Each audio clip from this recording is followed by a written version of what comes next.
Everybody, welcome to this Tuesday edition of the Tip-Off, the show that sets the stage for all the most important news, daily fantasy plays, and bets on tonight's 2-game NBA slate and 14-game MLB slate.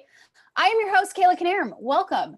Joining me today, we've got a crew. We've got Eric Lindquist, Greg Ehrenberg. Fellas, good to see your faces. How are we doing? I'll let Greg go. Oh, okay, not everybody at once. Maybe I'll go ahead. Good to be back. Good to have Greg alongside us here. He had no idea that we were still doing the tip-off at this point in time. That's just how excited he is today. Look how stoked. Look at that. I mean, there's never been a show that he has been more excited to be a part of than this one today. Yeah, I mean, I thought so. I didn't really know exactly what we're doing because the NBA regular season was ended, so I didn't realize that we were still going to be continuing doing it. But I'm happy to be here, get to hang out with Eric and Kayla. It's really the only time I ever hang out with you guys anymore. Certainly Kayla, because I don't do any other shows with her, and we don't talk. Like Eric, actually, we talk a decent amount, but Kayla and I are only pretend friends for the internet. Would you prefer it to be called the first pitch at this point in time? Are we looking for a rebranding? Hey. I think it probably is because I mean it's not the tip off, so we have first pitch. What will it be for football? It'd probably be kickoff. Yep, kickoff. Love it. What was Jordan mouthing there? Or did he say kickoff? Nope, it was something else. What is it? What are we going for? Nope. Okay, good talk. We'll never know. It's a Greg, secret. what are the NBA playoffs chopped liver or something? Why would we not cover this? Well, it's just there's not basketball every day. So like yesterday, there was no basketball. Like I don't know what you guys did to fill time. We still talked basketball. Oh, even with no. What did we do to fill time yesterday? Ask Eric Awesemo about tells the future. Awesemo tells the future. Nah. Awesemo tells the future. You missed guitar. You missed ballads. So this is why before the show Eric was ordering costumes because he needs to fill time. I'm just trying to, you know what? I'm just trying to bring a little spice into everybody's life. I'm the bit gift that keeps on giving. There it is. There it is. Yes, Greg, we had a little sing-along yesterday, and Eric, I think, is onto something. Musical DFS takes. It was pretty good. It's going to be Hamilton 2. It's going to be the next thing. Get ready. Yeah, seems unlikely to me, but hey, I hope it works out for you. It's one of those, listen, I'll be in on some of the bits. I'm going to pick and choose which bits I want to be in on. I do the show once a week, and I'll say, like, I think this one's strong. I like to incorporate it. The singing one, that could be a Monday, Wednesday bit. Greg is that kid at recess that's playing double dutch, and it's like, oh, no, we're going to wait. Nope, I don't like the way that this rope is spinning. And then he's like, yep, I'll go now. And he picks and chooses his spots. I promise you, I never jump roped while I was in recess at school. I was going to say, who was Greg on the playground? What was Greg doing on the playground? That's a great question. Greg was probably, he was like, I'll just go inside and sit on the computer because I'm nerd-ass Greg. He just wanted to go inside. All the cool kids threw stuff at me, and I used to cry a lot. Well, I don't know if that was real or fake. You just been beat red. I think honestly, that was deflection a little bit. This got sad. Yeah. Kayla, what were you on the playground? You definitely seem like the hopscotch type. I was doing like my dance routines. I was swinging on the bars, not in a weird way, just where you like do the spins over and over. Oh, yes. By the way, Jordan thinks I was the kid with Velcro shoes. Please. I had light up shoes. Every time I walked, it was a disco party. Light up shoes. I mean, they had Velcro also, but I focused on the light up aspect of the shoes. I can totally see that. Honestly, that's a great picture. I was rocking the Reebok high tops. Do we Oh, remember those? yeah, They came in I like do. white, black, and red. Oh I- man. I'm mad because back then I'm pretty sure I had like those Michael Jordan, like the light blue and white North Carolina versions, like those old school Nikes. I'm pretty sure they're worth some money now. If I had just not worn them, kept them in good condition, I had like big feet for a like second, third grader or something. If I had just kept those in the box, that could have been worth something here now. But I digress. I'm here with you. Okay, Eric, really fast before we get to what we're actually talking about today. Who were you on the playground? You didn't say. Oh, I was definitely the kid playing basketball every single recess. Like I Okay. just, yeah, even when it's blowing 40 miles an hour with wind, I mean, that became the game. Like South Dakota, you're out in the middle of nowhere and it's just windy as all heck. And did some dodgeball. I just like games. I'm a 33-year-old child here. I just like running around and playing stuff. Yeah, no, there's that. So I'm definitely the same person now that I was when I was 7. Good story. Fantastic. All right. That was a great open. Got to know you guys a little more. Don't forget to hit the like button and subscribe to the channel for countless hours of content on the NBA, MLB, NHL, PGA, MMA, NASCAR, and every other sport that's in season. New Awesemo Plus users with nearly every DFS sport in season and the NBA and NHL heading into the playoffs, it's a great time to be a DFS player. Pick up your first month of Awesemo Plus Platinum for 25% off when you use promo code GOLDRUSH. That's promo code GOLDRUSH, one word, all caps. This includes full access to all the premium content and tools on Awesemo.com, including player projections, ownership projections, our premium Slack channel, lineup builder, and much more. This offer is valid through May 20th, 5/20. With the NBA playoffs here, that also means it's NBA showdown season. Spit it out, Kayla. The great news about this is that our NBA Express Pass gives you full access to all of our tools for NBA Showdown and single game, including player projections and ownership projections. Our weekly NBA Express Pass is only $4.95, but when you sign up with promo code PLAYIN, that's play-in, you will get an extra week of NBA Express completely free. That's 2 weeks of NBA Express for just $4.95. This pass will also give you access to lineup builder, ownership rankings, and big board player values for all slates. This is your Awesemo Plus pass for NBA playoff action, so use promo code PLAYIN at checkout today. Did we get all that? Good. I think so. That was well done. I was going to say, I don't know. I don't know how you got through that. You crushed it. Just a few paragraphs. It's fine. All right, let's head into our bad beats. Monday was strictly baseball for a number of DFSers, and most were rudely awakened to the realities of MLB DFS with Garrett Cole busting badly and a chalky Nick Madrigal being magical. How did you two fare on the night? Greg, we'll start with you. Oh, it couldn't have gone worse. So for starters, I had a lot of Garrett Cole. That went poorly. I was underweight to the White Sox. That obviously went poorly. I had one live lineup going into the final stretch of the games. I was like, hey, listen, I have 150 lineups, 149 of them are terrible, but sometimes it only takes one to be okay for it to be a good night. So I had one lineup. It was a White Sox stack with Yu Darvish and Walker Buehler as the pitcher. So I was like, hey, this could be the ticket. This could be the one lap do good. And then Jordan Luplow and Mike Trout were the plugs in that lineup. Both of them got hurt. So there we go. That went poorly. And then from a betting standpoint, Taijuan Walker got hurt early in the Mets game. So I said, like, hey, good live betting opportunity. The Braves live run total was only 2 runs for that game. So I was like, hey, 2 runs for sure. At worst, it's going to be a push where they score 2 runs. But no, they ended up losing 3-1. So I really got my ass kicked basically from all angles yesterday.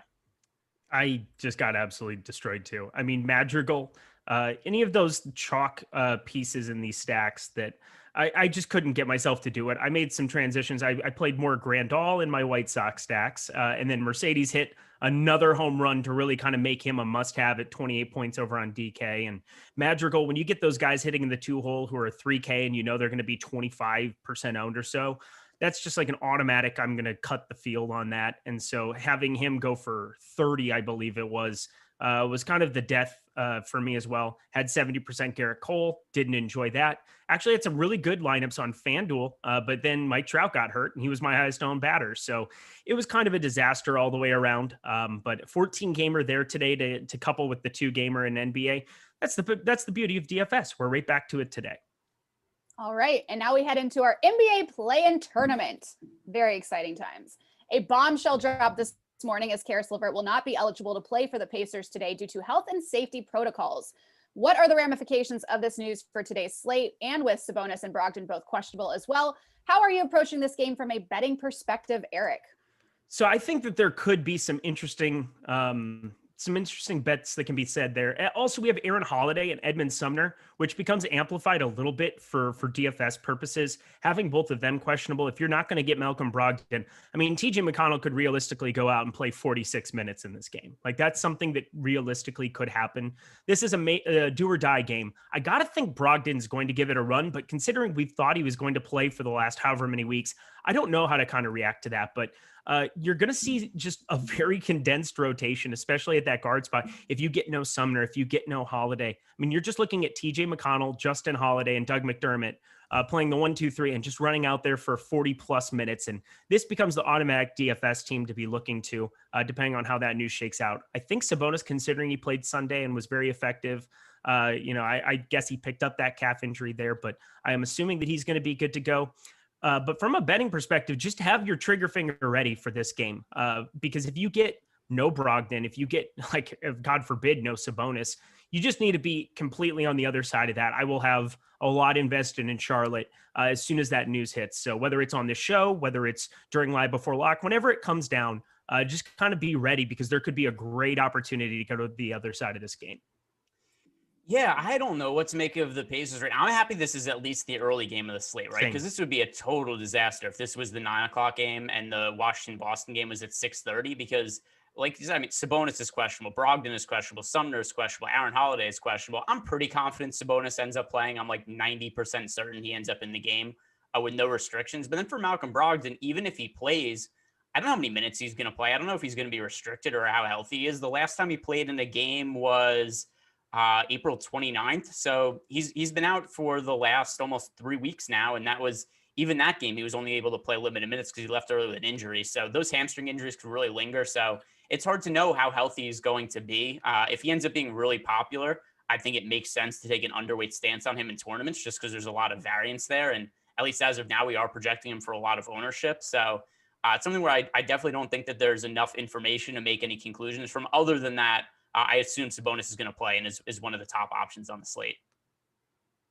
Okay, with Devontae Graham, Terry Rozier, and LaMelo Ball all primed and ready to go for the Hornets in the 9-10 game, who are you prioritizing amongst the three guards in this must-win game, Greg?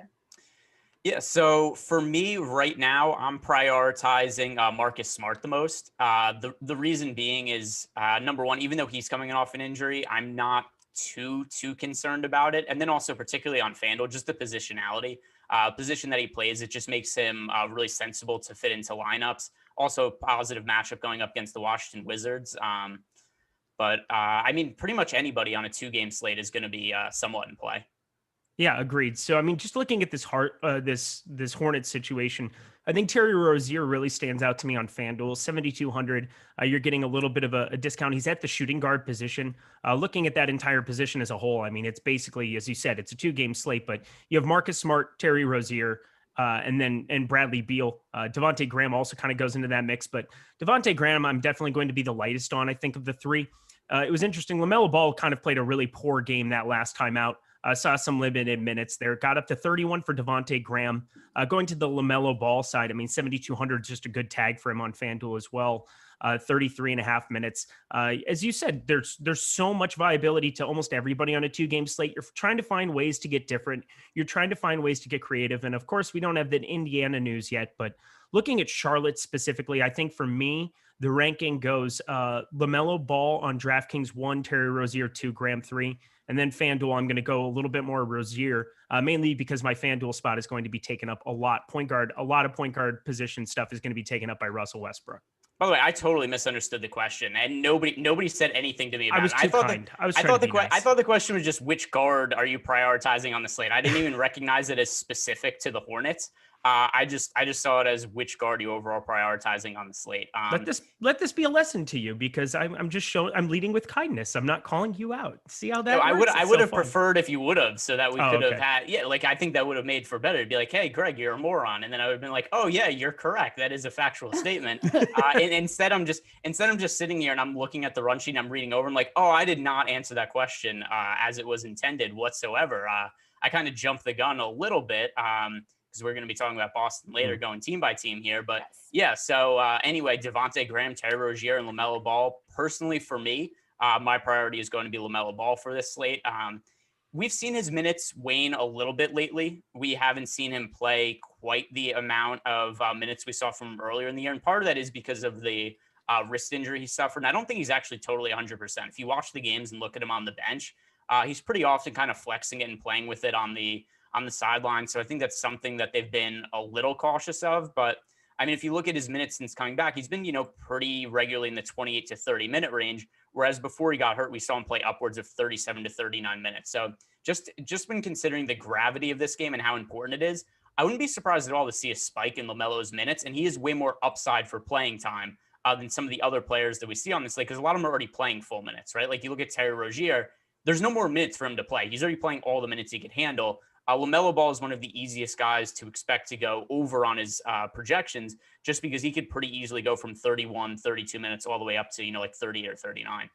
And while we're talking about Charlotte too, I think that this is probably a good place to, I know this isn't on the run sheet, but what are we going to be doing with center today? I mean, center is just so ridiculous. I guess on DraftKings, you can play Sabonis over there, but looking at Fanduel at this center slate, I mean, it is disgusting. When you're thinking about the fact that Cody Zeller and Tristan Thompson are your 1-2 over on Fanduel, would you have any kind of a preference between those two? I mean, for me, Cody Zeller, I think just has to be playing more than the 24 minutes we're projecting him for. They've shown no desire to play Biyombo whatsoever. They can go small and play PJ Washington. There's no true center for Indiana outside of Sabonis is going to be playing a lot of 5. They can play Goga, but he's going to play very limited minutes, and no Miles Turner is going to be out there. So do you have a lean between Tristan Thompson and Cody Zeller for who you're going to? Yeah, so for me, just projection-wise, it's going to be Tristan Thompson. And we just got an update to the boom bust tool, so I'm looking it over. At least earlier in the day, we did have Tristan Thompson with the best boom rating on both FanDuel and DraftKings. It's come down a little bit, although he's still amongst one of the better value plays this slate. But if Tristan Thompson's actually going to be uber popular for a 2-game slate, and I don't think this is the most likely scenario whatsoever, but Robert Williams coming back from injury, I think he's a decent pivot play off of Tristan Thompson, depending where the ownership lies. So they've been really cautious with Robert Williams' minutes since he's been in and out of the lineup lately with a toe injury. And then even when he was playing before, he was splitting minutes with Tristan Thompson. But he's a far better fantasy producer than Thompson. And once again, this is a play-in game. It's the Celtics ideally are going to be playing to win and going all out in this game. So if they're ever going to be extending the minutes of Robert Williams, even when they haven't been willing to over the last couple of weeks, I think it would be today. So I think Robert Williams is a good pivot play for tournaments. I don't have a lot of confidence in it, but I think since that Thompson's picking up the amount of ownership he is, I think Williams is somebody I'd be willing to go to. How do you feel about him? Yeah, I think there's a lot of uncertainty. You just have to be willing to embrace the risk there. But we've seen even in limited times, like if Robert Williams could get to 20 minutes, he can still win the center position. This isn't a full slate. This isn't like an 8 or a 10 gamer where Robert Williams would need to still go for 40, 45, and he'd be completely out of play on the board here. But considering your 2 options that you're pivoting off of, like his minutes are going to be directly opposite of Tristan Thompson's. So you definitely, if you get Tristan Thompson in some foul trouble, there's some perks there as well. He's still coming in with the 3rd most ownership on this slate, but we know how good of a fantasy point producer he can be. 1.36 FanDuel points per minute on the season. I think I would be more inclined to be going to him. And I don't even really know what I want to do with any of these. Like, it's so hard to really peg what to do with Washington, to like who we could even take some shots on in that spot. So like, yeah, Robert Williams is definitely the clear pivot off of it. A much better fantasy producer than the 0.9 FanDuel points per minute you're getting out of Tristan Thompson. But, Cody Zeller, like, it's just so surprising to see him basically be a guy that was questionable to even like be breaking the rotation here coming down the stretch to now he's going to be playing the meaningful center minutes for this Hornets team. It's just crazy how much has changed for both these teams, but in a must-win game, I definitely think that he's going to be somebody to rely on and have some exposure to. But I really do like the call of taking more Robert Williams and just kind of embracing that risk and trying to get different. I think that's the longest I've gone without saying a word. Oh, I'm so sorry. Would you like to? Which would you pick? No, so keep we going, can do you what guys. Greg did. Great. So Greg got A, B, or C, and he picked D. Okay, so you can't possibly do any worse than this. Tristan Thompson, Robert Williams, or Cody Zeller. Who's your preference? And by the way, I didn't even pick D. I picked one. Like, that's how far off I was. Didn't even go by the letter system. No. Just completely not listening. It's okay. I understand. It's Tuesday. It's not even Monday. I think Tuesdays are harder than Mondays. Can we talk about that for a second too? Because like coming off a weekend, I'm like Mondays are like, it's fine. I always feel like Tuesdays, like today, getting through the routine, like after a Monday where it's like, oh, okay, you can kind of get through it. You're like, oh yeah, I had a fun weekend, did the thing. But, I was like wine tasting this last weekend and doing stuff for the wedding and doing some like fun, exciting stuff to get prepped for that in November. And was up there in Santa Barbara area with my brother and my fiance and all that stuff.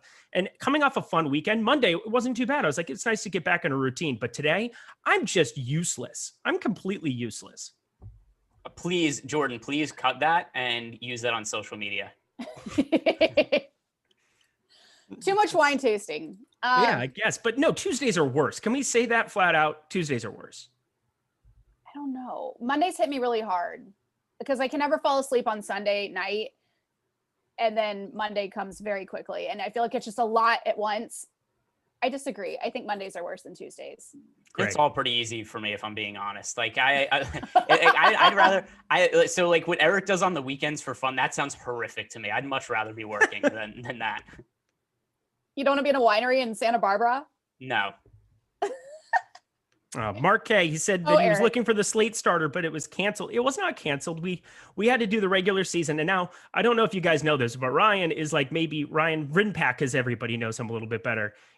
He basically got his start just dominating the playoffs and the showdowns. So you'll be wanting to listen to some of his stuff coming out when he'll be on some of these live before lock shows and stuff going into some of these shorter slates. But yeah, slate starter still got the article coming out, but yeah, the podcast will be coming back next year. Hopefully we shall see, but definitely not canceled. But we'll look back on those times fondly together. We will. Thanks, Greg. All right. More NBA play-in tournament news. Russell Westbrook went on a crazy heater to finish out the regular season and now draws a Celtics team in shambles for the right to be the 7th seed in the East.